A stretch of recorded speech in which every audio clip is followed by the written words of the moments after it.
Hi friends, ಎಲ್ರಿಗೂ ನಮಸ್ತೆ. Welcome back to Deepika lifestyle and blogs. ಎಲ್ಲರೂ ಹೇಗಿದ್ದೀರಾ? ನಾನು ಚೆನ್ನಾಗಿದ್ದೀನಿ. ಐ ಹೋಪ್ ನೀವೆಲ್ಲರೂ ಚೆನ್ನಾಗಿದ್ದೀರಾ ಅಂತ ಅಂದ್ಕೊಂಡಿದ್ದೀನಿ. ಪ್ಲೀಸ್ ಫ್ರೆಂಡ್ಸ್, ಈ ವಿಡಿಯೋನ ಫಸ್ಟಿಂದ ಕೊನೆವರೆಗೂ ಸ್ಕಿಪ್ ಮಾಡಿದೆ ನೋಡಿ. ನಿಮ್ಗೆ ಇಷ್ಟ ಆದರೆ ಲೈಕ್ ಮಾಡಿ, ಶೇರ್ ಮಾಡಿ.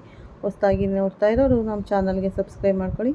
ಪಕ್ಕದಲ್ಲಿರೋ ಬೆಲ್ ಐಕನ್ ಕೂಡ ಕ್ಲಿಕ್ ಮಾಡಿ. ನಾನು ಹಾಕೋ ಪ್ರತಿಯೊಂದು ವಿಡಿಯೋ ನೋಟಿಫಿಕೇಷನ್ಗೆ ಬರುತ್ತೆ, ತಕ್ಷಣ ನೋಡ್ಬೋದು. ಸ್ನೇಹಿತರೆ, ಈ ವಿಡಿಯೋ ಇಷ್ಟ ಆದರೆ ಓಂ ಶನೇಶ್ವರಾಯ ನಮಃ ಅಂತ ಒಂದು ಕಮೆಂಟ್ ಕೊಡೋದನ್ನು ಖಂಡಿತ ಮರಿಬೇಡಿ. ಸ್ನೇಹಿತರೆ, ಬನ್ನಿ ನಾನಿವಾಗ ತಿಳಿಸ್ಕೊಡ್ತಾ ಇದ್ದೀನಿ ತುಲಾರಾಶಿ ಬಗ್ಗೆ.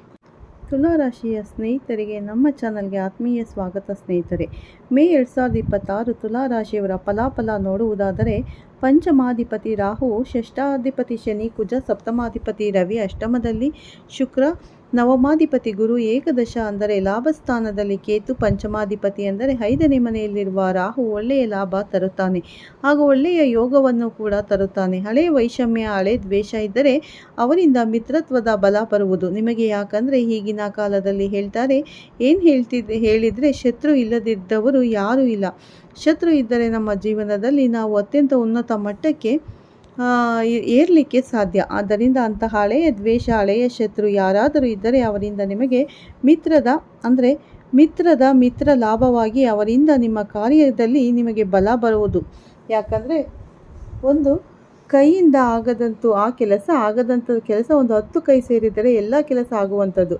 ಹಾಗೂ ಯಾರಾದರೂ ನಿಮಗೆ ಇವಾಗ ನಾವು ಹೇಳ್ತೇವೆ, ಒಂದು ಕೃತ್ರಿಮ ಹೇಳಿ ಅಂದರೆ ಕೆಟ್ಟ ಮಾಟ ಮಾಡುವಂಥದ್ದು, ಮಂತ್ರ ಮಾಡುವಂಥದ್ದು ಇತ್ಯಾದಿ, ಮಾಟ ಮಂತ್ರ ಇತ್ಯಾದಿಗಳನ್ನು ಮಾಡಿ ಕೆಡಿಸುವಂಥದ್ದು ಮಾಡಿದರೆ ಯಾರು ಮಾಡಿಸ್ತಾರೋ ಅವರಿಗೆ ಅದರ ಕೆಟ್ಟ ಫಲ ಸಿಗುವಂಥದ್ದು. ಯಾರು ಮಾಟ ಮಂತ್ರ ಮಾಡಿರುವುದರಿಂದ ಅವರು ಕ್ಷೇಮವಾಗಿಲ್ಲ. ಆದರೂ ಕೂಡ ಮಾಡಿಸಿದವರಿಗೂ ಕೂಡ ಈ ತಿಂಗಳಲ್ಲಿ ವೈಶಾಖ ಹುಣ್ಣಿಮೆಯ ಸಾಯಂಕಾಲ ಗೋಧೂಳಿ ಲಗ್ನದಲ್ಲಿ ಶ್ರೀ ಸತ್ಯನಾರಾಯಣ ಸ್ವಾಮಿಯ ಪೂಜೆ ಮಾಡಿ ಪ್ರಸಾದವನ್ನು ಸ್ವೀಕಾರ ಮಾಡುವುದರಿಂದ ಹೊಟ್ಟೆಯಲ್ಲಿರುವಂತಹ ಮದ್ದು ಅಥವಾ ಯಾವುದೇ ರೀತಿಯಲ್ಲಿ ಕೃತಿಯ ಪೀಡೆ, ಯಾಕೆಂದರೆ ಹುಣ್ಣಿಮೆಯ ಬೆಳಕು ನಾವು ಹೇಳುತ್ತೇವೆ, ಕತ್ತಲೆಯಿಂದ ಬೆಳಕಿನೆಡೆಗೆ ನಮ್ಮ ಜೀವನದಲ್ಲಿ ಇರುವಂಥ ಎಲ್ಲ ಕತ್ತಲೆ ಅಂದರೆ ಕೃತ್ರಿಮ ಯಾವುದೇ ಬಾಧೆ, ಮಾಟ ಮಾಡಿಸುವಂಥದ್ದು, ಕೆಟ್ಟದನ್ನು ಏನಾದರೂ ಮಾಡುವಂಥದ್ದು, ಶತ್ರು ಪೀಡೆಗಳು ಇದೆಲ್ಲ ಪರಿಹಾರ ಆಗಬೇಕಾದ್ರೆ ವೈಶಾಖ ಹುಣ್ಣಿಮೆ ಆ ದಿನ ನರಸಿಂಹಸ್ವಾಮಿ ಆರಾಧನೆ ಮಾಡಿ ಸಾಯಂಕಾಲ ಸತ್ಯನಾರಾಯಣ ಸ್ವಾಮಿಯ ಪೂಜೆ ಮಾಡಿಸಿದಲ್ಲಿ ಎಲ್ಲ ತೊಂದರೆ ಪರಿಹಾರ ಆಗುವುದು.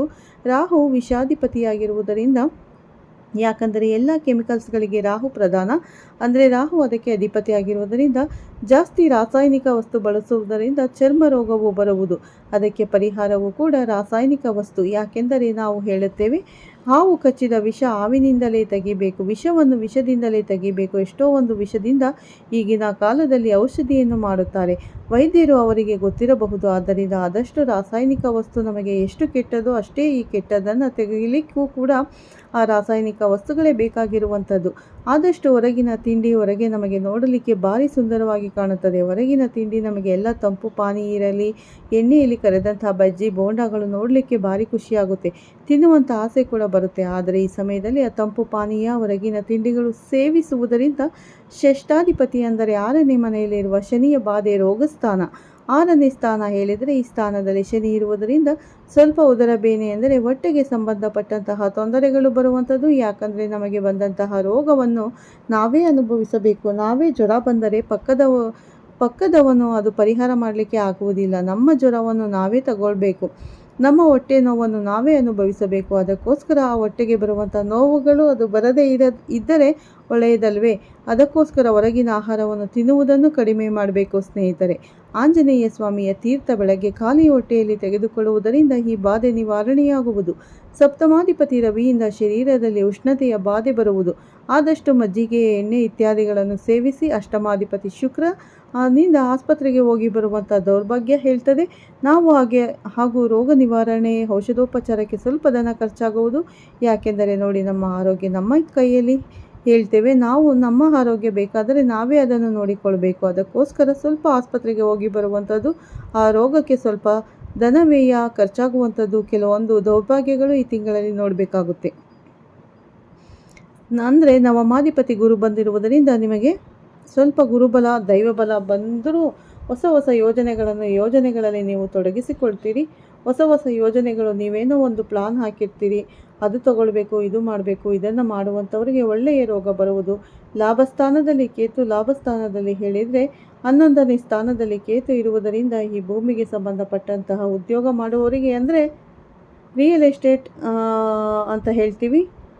ಆ ಉದ್ಯೋಗ ಮಾಡುವವರಿಗೆ ಒಳ್ಳೆಯ ಧನ ಲಾಭ ತಂದು ಕೊಡುವುದು ಈ ಭೂಮಿಯಲ್ಲಿ. ಯಾಕಂದರೆ ರೈತರಿಗೆ ಗೊತ್ತು, ಈ ಭೂಮಿಯಲ್ಲಿ ಒಂದು ಧಾನ್ಯ ಹಾಕಿದರೆ ಸಾವಿರಾರು ಲಕ್ಷ ಪಟ್ಟಲ ಲಾಭ ನಮಗೆ ಆ ಭೂಮಿ ತಾಯಿ ಕೊಡ್ತಾಳೆ. ಅದೇ ರೀತಿಯಲ್ಲಿ ಈ ಭೂಮಿಯ ವ್ಯವಹಾರ ಮಾಡುವವರಿಗೆ ಈ ತಿಂಗಳು ಒಳ್ಳೆಯ ಅಭಿವೃದ್ಧಿ ಆಗುವಂಥದ್ದು.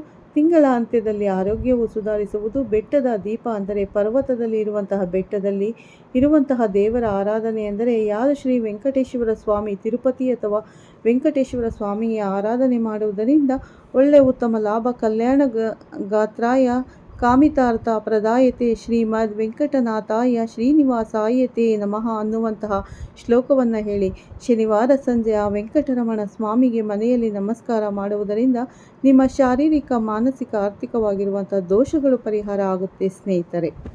ಯಾಕಂತಂದರೆ ಕೆಲವು ಅಂದರೆ ವೆಂಕಟ ನಾಯಕನು ಕಲಿಯುಗದಲ್ಲಿ ನಮ್ಮ ವೆಂಕಟ ಅಂದರೆ ನಾವು ಮಾಡುವಂಥ ಪಾಪ ಮಾಡಿದಂಥ ಕರ್ಮಗಳು ಕಟೆಯುತ್ತೆ ಅಂದರೆ ಎಲ್ಲ ನಾಶ ಮಾಡುವಂಥದ್ದು ಶಕ್ತಿಯ ಬೆಟ್ಟದ ಅಧಿಪತಿ ಶ್ರೀನಿವಾಸನಿಗೆ ಇರುವುದರಿಂದ ಆ ಶ್ರೀನಿವಾಸನ ಆರಾಧನೆ ಈ ತಿಂಗಳು ಮಾಡುವುದರಿಂದ ತುಲಾ ರಾಶಿಯವರಿಗೆ ತುಂಬ ಶುಭವಾಗುವುದು ಸ್ನೇಹಿತರೆ. ತುಲಾ ರಾಶಿಯವರು ತುಂಬಾ ಈ ತಿಂಗಳು ವೆಂಕಟನಾಥನನ್ನು ಅಂದರೆ ಶ್ರೀಮದ್ ವೆಂಕಟನಾಥನನ್ನು ನೆನೆದರೆ ನಿಮ್ಮ ಕಷ್ಟಗಳೆಲ್ಲವೂ ಪರಿಹಾರ ಆಗುತ್ತೆ ಅಂತ ಹೇಳ್ತಾ ಈ ವಿಡಿಯೋನ ಇಲ್ಲಿಗೆ ಮುಗಿಸ್ತಾ ಇದ್ದೀನಿ. ನೋಡೋದ್ರಲ್ಲ, ತುಲಾ ರಾಶಿಯವರು ಮೇ ತಿಂಗಳಲ್ಲಿ ಯಾವ ರೀತಿ ಫಲಗಳಿವೆ, ಯಾವ ದೇವರನ್ನು ನೆನೆದರೆ ಎಲ್ಲ ಕಷ್ಟಗಳು ಪರಿಹಾರ ಆಗುತ್ತೆ ಅನ್ನೋದ್ರ ಬಗ್ಗೆ ಸಂಪೂರ್ಣ ಮಾಹಿತಿಯನ್ನು ಈ ವಿಡಿಯೋದಲ್ಲಿ ಶೇರ್ ಮಾಡಿದ್ದೇನೆ ಸ್ನೇಹಿತರೆ. ಈ ವಿಡಿಯೋನ ಫಸ್ಟಿಂದ ಕೊನೆವರೆಗೂ ಸ್ಕಿಪ್ ಮಾಡದೆ ನೋಡಿ. ನಿಮಗೆಲ್ಲರಿಗೂ ಇಷ್ಟ ಆಗುತ್ತೆ ಅಂದ್ಕೊಂಡಿದ್ದೀನಿ. ಇಷ್ಟ ಆದರೆ ಲೈಕ್ ಮಾಡಿ. ಓಂ ಶನೀಶ್ವರಾಯ ನಮಃ ಅಂತ ಒಂದು ಕಮೆಂಟ್ ಕೊಡೋದನ್ನು ಮರಿಬೇಡಿ. ಹೊಸದಾಗಿ ನೋಡೋರು ನಮ್ಮ ಚಾನಲ್ಗೆ ಸಬ್ಸ್ಕ್ರೈಬ್ ಮಾಡ್ಕೊಳ್ಳಿ. ಹಾಗೆ ಪಕ್ಕದಲ್ಲಿರೋ ಬೆಲ್ ಐಕನ್ ಕೂಡ ಕ್ಲಿಕ್ ಮಾಡಿ. ನಾವು ಹಾಕೋ ಪ್ರತಿಯೊಂದು ವಿಡಿಯೋ ನೋಟಿಫಿಕೇಷನ್ಗೆ ಬರುತ್ತೆ ಸ್ನೇಹಿತರೆ, ತಕ್ಷಣ ನೋಡ್ಬೋದು. ಪ್ರತಿಯೊಬ್ಬರಿಗೂ ಒಳ್ಳೆಯದಾಗಲಿ ಅಂತ ಹೇಳ್ತಾ ಈ ವಿಡಿಯೋನ ಇಲ್ಲೇ ಮುಗಿಸ್ತಾ ಇದ್ದೀನಿ. ಎಲ್ಲರಿಗೂ ಧನ್ಯವಾದಗಳನ್ನು ತಿಳಿಸ್ತಾ ಇದ್ದೀನಿ ಸ್ನೇಹಿತರೆ. ಮತ್ತೆ ಸಿಗ್ತೀನಿ ನಿಮಗೆ ಉತ್ತಮ ರಾಶಿ ಭವಿಷ್ಯದೊಂದಿಗೆ. ಅಲ್ಲಿವರೆಗೂ ತಮ್ಮೆಲ್ಲರಿಗೂ ಧನ್ಯವಾದಗಳು. ಎಲ್ಲರಿಗೂ ಒಳ್ಳೆಯದಾಗಲಿ. ಪ್ರತಿಯೊಬ್ಬರಿಗೂ ತಿರುಪತಿ ವೆಂಕಟನಾಥ ಸ್ವಾಮಿ ಒಳ್ಳೇದು ಮಾಡಲಿ ಅಂತ ನಾನು ಕೂಡ ಪ್ರಾರ್ಥನೆ ಮಾಡ್ತೀನಿ ದೇವರಲ್ಲಿ ಸ್ನೇಹಿತರೆ. ಮತ್ತೆ ಸಿಗ್ತೀನಿ. ಓಕೆ, ಎಲ್ಲರಿಗೂ ಬಾಯ್, ಟೇಕ್ ಕೇರ್ ಸ್ನೇಹಿತರೆ. ಎಲ್ಲರಿಗೂ ಧನ್ಯವಾದಗಳು.